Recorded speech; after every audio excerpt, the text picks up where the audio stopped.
was a falsehood because they eventually did die physically. But more importantly, they died spiritually. They died the day that they ate of that fruit. They died spiritually. And because of that, sin came upon all of humankind that were born of women. And of course, we know that that's the reason why Jesus Christ had to be virgin born, so that he would not be tainted with that original sin that came from Adam and Eve. Just because it isn't a full lie doesn't mean it's any less a lie.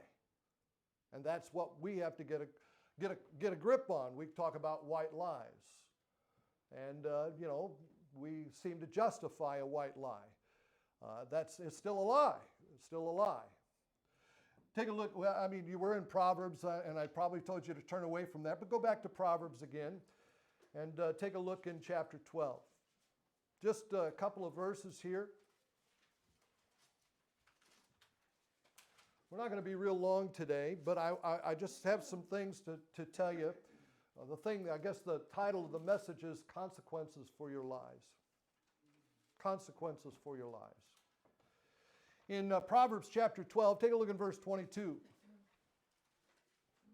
If you just thought that the writer of Proverbs misspoke there about God actually hating things, take a look at verse 22. It says, lying lips are an abomination to the Lord, but they that deal truly are his delight. Turn over to Proverbs chapter 14.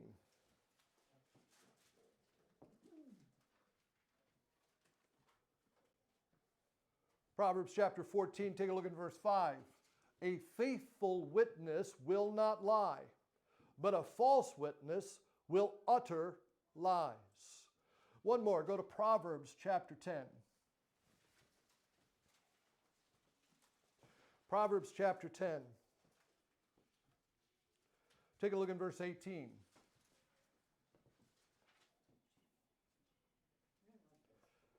Proverbs chapter 10, verse 18 says this, he that hateth or hideth hatred with lying lips, and he that uttereth a slander is a fool. You say one thing to somebody to their face when you hate them, and say, oh, you're really a great person, I really like you and stuff like that, when in your heart you hate them. That's a lie. And then you go behind their back and you slander them. That's a problem. God speaks out against that. This was said by Augustine. Now, don't like a lot of things Augustine says, but this is one thing I can agree with him on. Says, when regard for truth has been broken down or even slightly weakened, all things will remain doubtful. I don't know if you caught what he said there. But when somebody lies one time, even just a little bit, you have no guarantee that they're going to tell you the truth any other time. You have no idea whether they're telling the truth or not, once they've told you one lie. John Wesley abhorred lying. So much so that he said this, I would not tell one lie to save the souls of all the world. That's a pretty rough statement. I would not tell one lie to save all the world. He thought that much of, and that's God's stand on it. God will not lie to save a soul. He'll tell you the truth. And if you like the truth, fine. If you don't like the truth, then you bear the consequences of it. Read this story, and I'm going to read part of it, or maybe most of it, just to get it across. How many ever heard of a fellow by the name of Bob Harris? He was a weatherman from New York City. He came into some trouble in about 1979, so that's probably before many of you were born. But Bob Harris, weatherman for the New York television station WPIX TV, and a nationally syndicated independent network news, had to weather a public storm of his own making in 1979. Though he had studied math, physics, and geology at 3 colleges, he left school without a degree, but with a strong desire to be a media weatherman. He phoned CBS TV, introducing himself as a PhD in geophysics from Columbia University. The phony degree got him into the door. After 2 months tryout, he was hired as an off-camera forecaster for WCBS. For the next decade, his career flourished. He became widely known as Dr. Bob. He was also hired by the New York Times as a consulting meteorologist. The same year, both the Long Island Railroad and then baseball commissioner Bowie Kuhn hired him. 40 years of age and living his childhood dream, he found himself in the public disgrace and national humiliation when an anonymous letter prompted WCBS management to investigate his academic credentials. Both the station and the New York Times fired him. His story got attention across the land. And he was on the Today Show, Tomorrow Show, and People's Weekly, and among others. And he thought he'd lose his home and never work in the media again. Several days afterwards, the Long Island Railroad and Bowie Kuhn announced that they would not fire him, but then WNEW TV gave him a job. He admits that it was a dreadful mistake on his part and doubtless played a role in his divorce. Why? Because he told a lie. He told a lie. He wasn't even, he realized it was wrong and kind of figured that maybe he'd get away with it, but one day the bill will come for to be paid. Be sure your sin will find you out. What are the consequences of lying in the Bible? What do we find about this subject? You can go all the way back to Genesis chapter 12. And you have Abram, which becomes Abraham, but early on, before God changes his name, he's known as Abram. And he and his wife Sarah are ready to go down into Egypt because of a famine. And Sarah was a beautiful woman. The Bible says she was fair to look upon. That means she was beautiful. And because of that, Abraham got scared, got nervous. Because of the reputation of those in Egypt and so forth, what he wanted Sarah to do was to lie for him. Now, Sarah was his half-sister. Sarah was the daughter of his father, but not of his mother. So his father had 2 wives, and Sarah was the daughter of the other wife. But he married her, and it was okay at the beginning, during early parts of Genesis and so forth. That was still okay. God didn't discourage that until he got to Moses and the law. So it was okay as far as that's concerned. But this is what he tells his wife to do. In Genesis chapter 12 and verse 13, it says, "Say, I pray thee, that thou art my sister, that it may be well with me for thy sake, and my soul shall live because of thee." He wasn't worried about what was going to happen to Sarah. He was only worried about what was going to happen to himself. Some husband he is. You know what? He told a half-truth because she was his sister, but it was a half-truth. Pharaoh paid handsomely, if you look at the context, Pharaoh paid handsomely for Sarah. He gave him all kinds of livestock and riches and so forth, and he kept his mouth shut. But the Lord intervened in this and took care of Abram at this time and sent plagues into Pharaoh's house so that all of a sudden they started adding 2 and 2 together and found out that Abram and Sarah were husband and wife, and he reams him out and sends him away. You know what the consequences of that lie could have been? Could have been. Now, God intervened, and it didn't happen. But the Messianic line would have gotten messed up. That would have been the consequences of that sin. God prevented that. But you know, Abraham didn't learn his lesson. He did it again. He did it again in Genesis chapter 20. Genesis chapter 20, he does it again. And he says, I believe it's Ahimelech, that he says, tell him that you're my sister. And he takes Sarah into his harem. And before he goes in and performs the husbandly duty of that in the harem, God gives him a dream and says, that's another man's wife. And he reams Abraham out. And again, the same thing, could have messed up the messianic line. And we find out that, the apple doesn't fall very far from the tree. His own son Isaac did exactly the same thing. I believe it's in Genesis chapter 26. Isaac does the very same thing. And of course, the consequences would have been the same. It would have messed up the messianic line. Why do people lie? Why do people lie? They lie because they're afraid. They get themselves into a situation, and the only thing they know how to do, humanly speaking, it's almost natural. It comes out that we lie. You know this, if any of you have been parents of little kids, and all of a sudden, you hear a crash in the other room, and you see the lamps broken, and you say, okay, who did it? Not me, not me, not me. Why do they say that?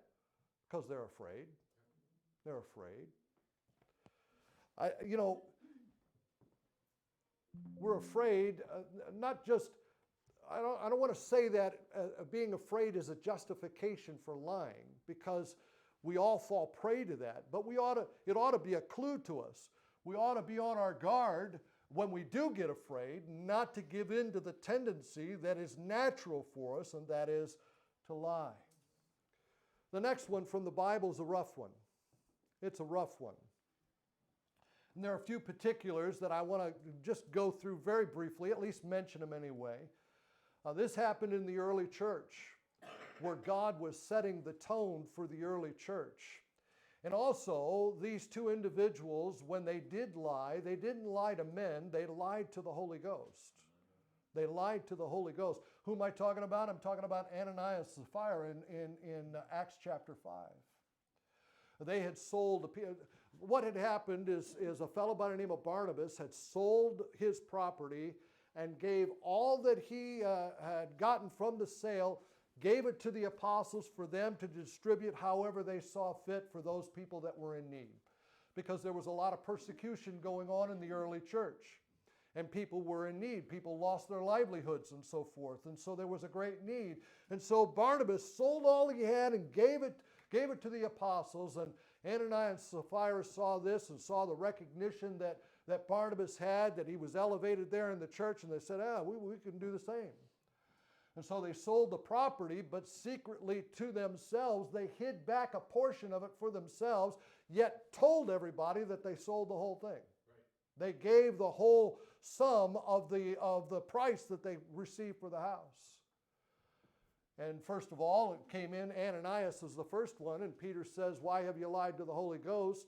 And says some choice words, and God kills him. And they bring in some young men to pick him up, wrap him up, and take him off to bury him. And as soon as they walked out the door, his wife came in, Sapphira comes in, and Peter questions her and says, so did you sell the property for this much? Yea, for this much. And says, the fellas that just walked out with your husband just walked out the door, and they're going to bear you up too. And she falls dead right there on the spot. I mean, it's a hard judgment. God judged them as it was fit in his sight for doing what they did. And you know what happened? In Acts chapter 5, in verse 11, it says, and great fear came upon all the church and upon as many as heard these things. I'll tell you what, that set the tone for the early church. I tell you what, if you had news of something like that happening in one of the churches in the Buffalo area and that thing started getting around, I'll tell you what, there'd be a lot of people acting quite a bit differently than how they act now. It wouldn't be, oh, that's too bad. We'll have to pray for the family. I'm not going to do that. Don't want to be guilty of that. Have you ever considered the consequences when you lie? Have you ever considered the consequences when you lie? David never imagined what the consequences would be for his lies. He never considered them. Tell you just a little bit of background on this. David, kills his, Saul kills his thousands, David his 10,000s, creates some jealousy, some animosity, some envy among Saul there. Saul goes out and doesn't do what he's commanded to do, and Samuel comes up and says that he's ripped God has taken the throne away from Saul. Saul ends up being king for several years after that. God never actually took it away from Saul himself, but he took it away from his lineage, took it away from his line. So Jonathan, his son, would never become the king. Saul, realizing this and so forth, and after a period of time realizes who it is that's going to replace him and recognizes that it's David. And one of the times that David's there, Saul throws a javelin at him because he wants to kill him, wants to pin him to the wall. David just kind of thinks, well, he's just in a bad mood. Evil spirits have been, affecting Saul, and that's the reason why David was brought in. One of the first places was to play the soothing music to drive the evil spirits away from Saul. So I figured, well, maybe that's a fluke, and so he goes back again, and he's there in the palace with the king, and Saul's got a javelin in his hand, and he's just mulling things over, just getting madder and madder. This guy's going to be taking my throne. Jonathan's not going to be the next king. Takes the javelin, throws at him again. David, I think, finally got the clue and realized that him being in the palace wasn't the best place for him to be. Jonathan comes out there and talks to David and tries to smooth some things over, and they make a plan and so forth. And Jonathan says, "Look, let me go talk to my dad. Let me see if I can talk some sense into him and kind of be the go-between between David and Saul." And Jonathan even recognized and knew that David was going to be the next king and didn't have any qualms about it at all. Jonathan goes in there and tries to be the go-between between David and Saul gets mad at him and calls him the son of a rebellious and perverse woman and throws a javelin at him. By that time, with the plan that Jonathan and David had, Jonathan goes out there, shoots some arrows, tells the kid, go back because they're too far. And then he goes out and he meets David and says, I know that my father's, he's got it in for you. He's going to try to hunt you down. He's going to try to kill you. With that sad news, David goes off and travels just a little bit of a distance, goes to a place called Nob, N-O-B. And he goes there and he goes there where Ahimelech, the son of Ahitub, is the priest there. And David comes in there and he comes in privately, even though he had some other people with him. He comes in privately to Ahimelech, and Ahimelech was a little surprised to see him. And this is what it says in 1 Samuel chapter 21, verses 1 and 2. Then David came to Nob to Ahimelech the priest. And Ahimelech was afraid at the meeting of David, and said unto him, Why art thou alone, and no man with thee? And David said unto Ahimelech the priest, The king hath commanded me a business, and hath said unto me, Let no man know anything of the business whereabout I send thee. And what I have commanded thee, I have appointed my servants to such and such a place. All of that was a lie. Saul never sent David to do any kind of thing at all. David was afraid. David is running for his life. He doesn't know who he can trust. The men that he's with probably don't even know what's going on and what's transpiring between Saul and David. And so he's running for his life, so he's hungry. And so with what David just said in that lie, he gets some food from Ahimelech. He gets the showbread and so forth. Then David lies again. In verses 8 and 9 it says, "And David said unto Ahimelech, and is there not under thee or under thy control, here in your place, stored up someplace, under thy hand, spear or sword? For I have neither brought my sword nor my weapons with me, because the king's business required haste." That's a lie. That's a lie. And the priest said, "The sword of Goliath the Philistine, whom thou slewest in the valley of Elah, behold, it is here wrapped in a cloth behind the ephod. If thou wilt take that, take it. For there is no other save that here." And David said, "There is none like that, give it me." And David takes that sword, and after being fed with the showbread and with the fellows that were with him, of course, you get the idea that there's others there because of the requirements that Ahimelech put on them eating that showbread. You can go back and take a look at the context of that. But David goes west. The first direction he went when he went to Nob, you know what direction it was? It was east. Now he's running from Saul. He has the sword of Goliath. Now he runs west. And he goes to the valley of Elah. Those of you that may not understand the significance of east and west, you can see us later and talk to us about that. But he goes to the valley of Elah. David later recalls that there was someone there that was sympathetic to Saul and to his cause, and that was Doeg the Edomite. Doeg the Edomite. Saul hears of David, and he's out and about and running around in the fields and so forth, and he starts reading the riot act to all of his subordinates, his captains and his generals, for not delivering David into his hand, probably not even realizing that Saul had this much animus against David.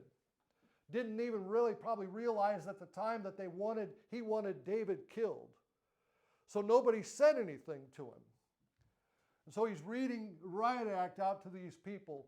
And why haven't you delivered David? Because he wanted him caught and killed. Doeg happened to be in that mix of people there. And he tells Saul about the encounter with David at Nob. Saul calls for Ahimelech and the rest of the priests and their families to come to him there just a short little ways away. And this is what it says in 1 Samuel chapter 22. "And Saul said unto him, Why have ye conspired against me, thou son of Jesse? In that," this is what he's saying to the people, "in that thou hast given him bread," or this is what he's saying to Ahimelech, I'm sorry. Saul calls Ahimelech there, and this is what he says to Ahimelech. "And Saul said unto him, Why have ye conspired against me, thou and the son of Jesse, in that thou hast given him bread and a sword, and hast inquired of God for him, that he should rise against me to lie in wait as at this day?" Now that's a lie. That's Doeg maybe told Saul that, but that's not what happened with David there. He asked for bread and he asked for the sword, but as far as conspiring against Saul, that didn't happen.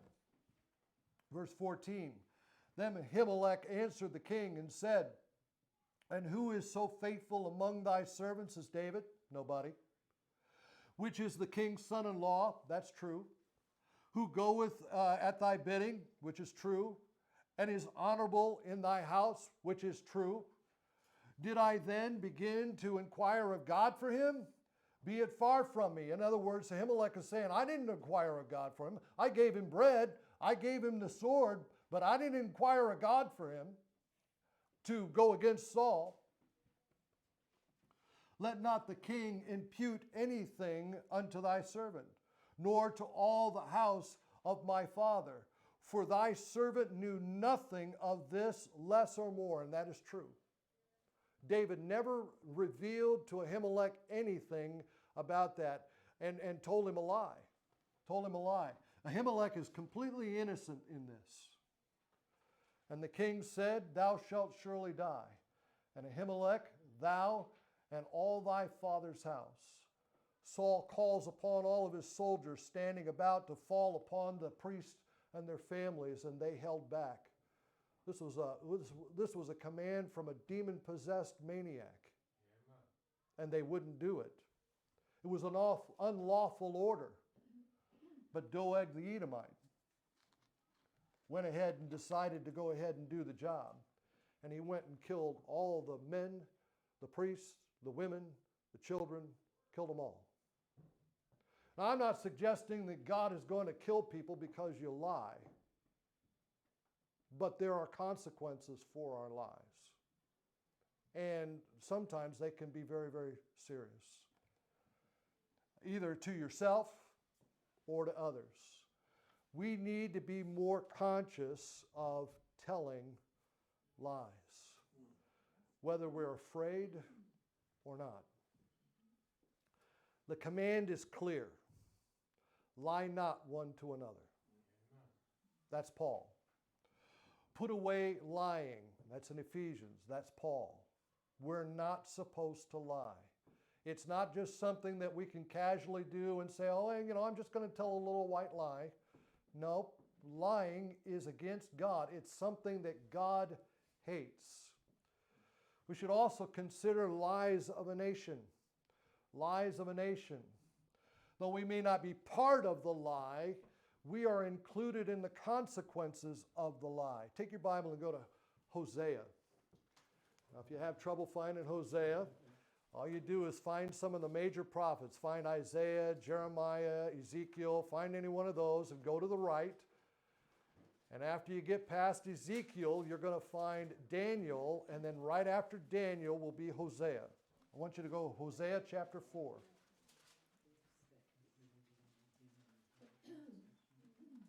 Jeremiah, Ezekiel, Daniel, Hosea. I'll give you just a few moments to get there. Hosea is one of those minor prophets, and nobody ever knows where they're at. Chapter 4.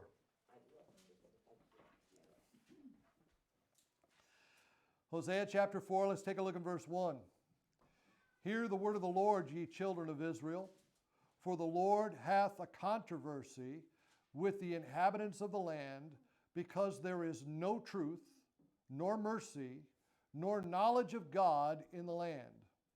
By swearing and lying and killing and stealing and committing adultery, they break out, and blood toucheth blood. Therefore shall the land mourn. The land itself shall mourn because of all this wickedness, which includes lying. And everyone that dwelleth therein shall languish. In other words, everyone in that land that is committing such things is going to languish. They're going to suffer. With the beasts of the fields and with the fowls of the air, yea, the fishes of the sea also shall be taken away. Now, obviously, there are more things in here to consider than just lying, but lying is in the midst of that. And I tell you what, a land suffers because of the lying of a nation.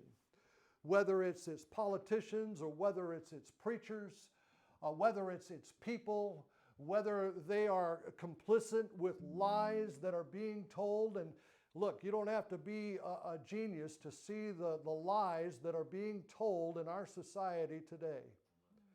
That women are men and men are women, and all of this foolishness, all of this sexual perversion that's going on, the pedophilia that is being now demanded to have acceptance and so forth, which is the natural state, and there's only probably one more step to go before all of it finally gets to the place that it was that God drove out all the nations that Israel was told to wipe them out, and that was bestiality.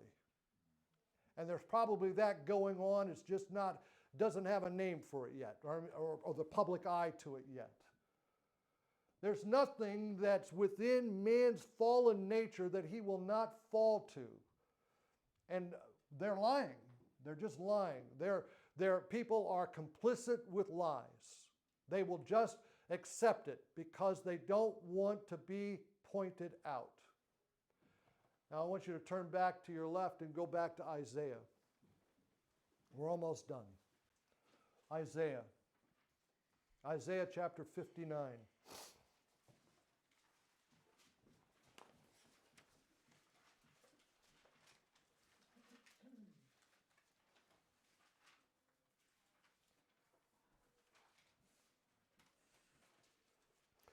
This may happen to the nation of Israel, so I just happened to Israel. That didn't happen to us. It's happening to us.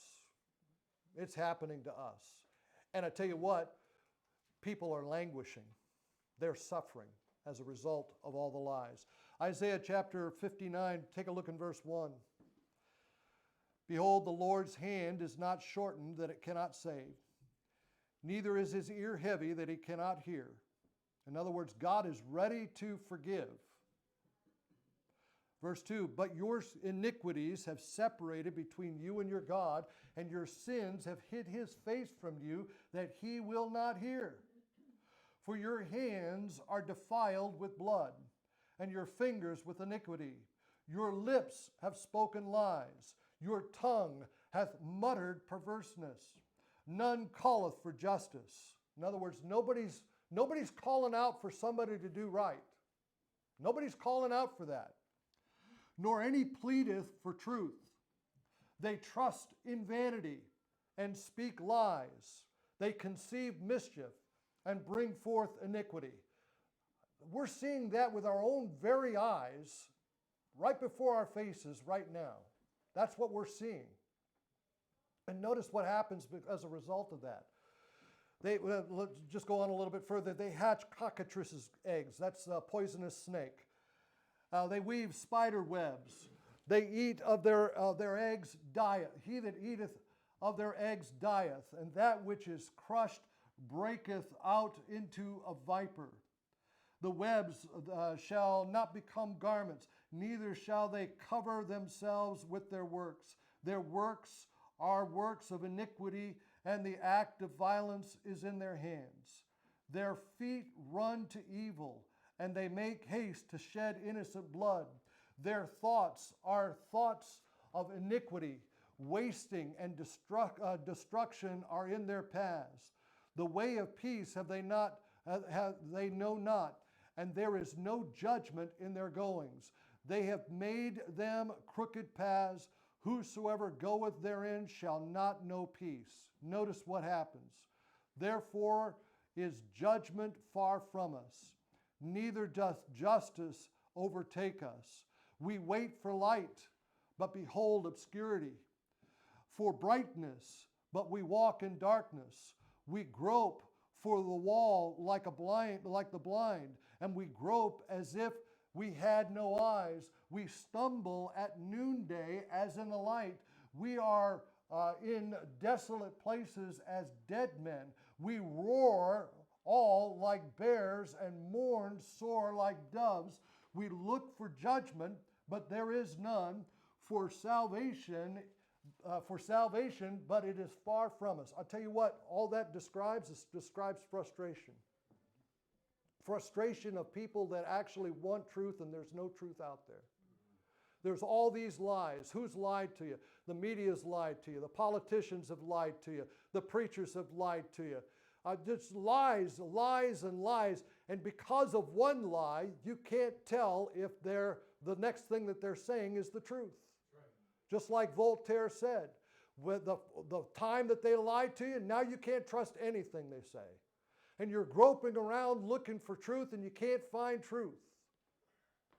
Take a look at verse 12. For our transgressions are multiplied before thee, and our sins testify against us. For our transgressions are with us, and as for our iniquities we are known. In transgressing and lying against the Lord, and departing away from our God, speaking oppression and revolt, conceiving and uttering from the heart words of falsehood, and judgment is turned away backwards, and justice standeth afar off, for the truth is fallen in the streets, and iniquity cannot enter. Notice this verse. Yea, truth faileth, and he that departeth from evil maketh himself a prey. When you stand up for truth in this day and age, you know what? You got a target on your back. You are the one being canceled. You are the one that's telling a lie to the social norms of the day. You are the one that they go after. You say that men, that God only made two genders. You got a target on your back. You say that men can't have women, or men can't have babies. There we go. You got a target on your back in today's society. I tell you what, they're doing it up in Canada. They're going to be doing it down here not too long, too far in the future, where somebody like me preaches what I'm preaching like I'm preaching right now. They're going to throw me in jail. You got a target on your back. You become the prey. And the Lord saw it, and it displeased him that there was no judgment. There was no judgment. I tell you, the nation's leaders, I don't care which side they're on, they're liars. They're liars. Tell you what, there's nobody up there trying to deal with them. The preachers need to preach truth. Need to stand for what is right. The nation is destroyed because of lies. And of course, there's some other things that we've read in here in the context, but lies nonetheless. As God's people, we are to speak the truth in love, regardless of whether we become the prey or not. We're to speak the truth in love. I tell you what, and I'm going to close with this. Be aware that lies come with consequences. I don't care how big they are. I don't care how small they are. They come with consequences. And sometimes those consequences fall on you. And sometimes those consequences fall on innocent people that are just bystanders to your lie. You need to be careful. It is a sin against God. God hates lying. And as a child of God, you ought to hate it just as much as he does. Amen. Let's bow our heads for prayer. The heads bowed and eyes closed. It's kind of a topical message, but something that needs to be said because lying is easy for us as men and women. It's easy. Unless you have a very strong moral code within you to hold back from lying, it's still an easy thing to do, and we can get caught up. All you have to do is be put in a situation where you're afraid, and probably has some other things as well, and your natural instinct is to lie, to get yourself out of trouble. We need to watch that because there's consequences with sin. There's consequences with lying.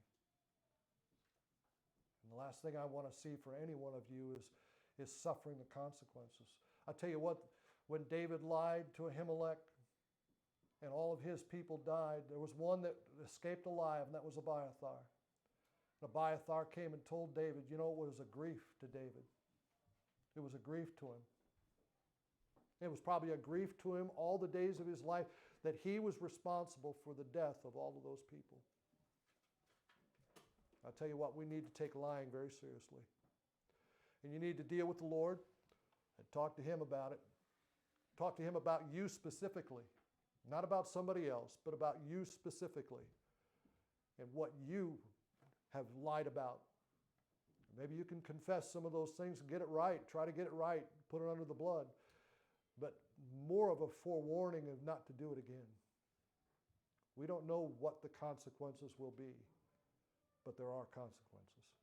Father, we come to you in the name of Jesus Christ, Lord, with a solemn message, but yet an important one that we need to consider because there's consequences for our lives. And I got to pray that we would minimize those as much as we humanly possibly can. God, by thy strength, by thy help, Lord, help us not to lie anymore. God, I pray that you'd be with each and every person here. God, I pray that they'd make a commitment to themselves and to you, God, to cut it back. Lord, try to stop. And Lord, when they do mess up, Lord, pray that they confess it, get it underneath the blood.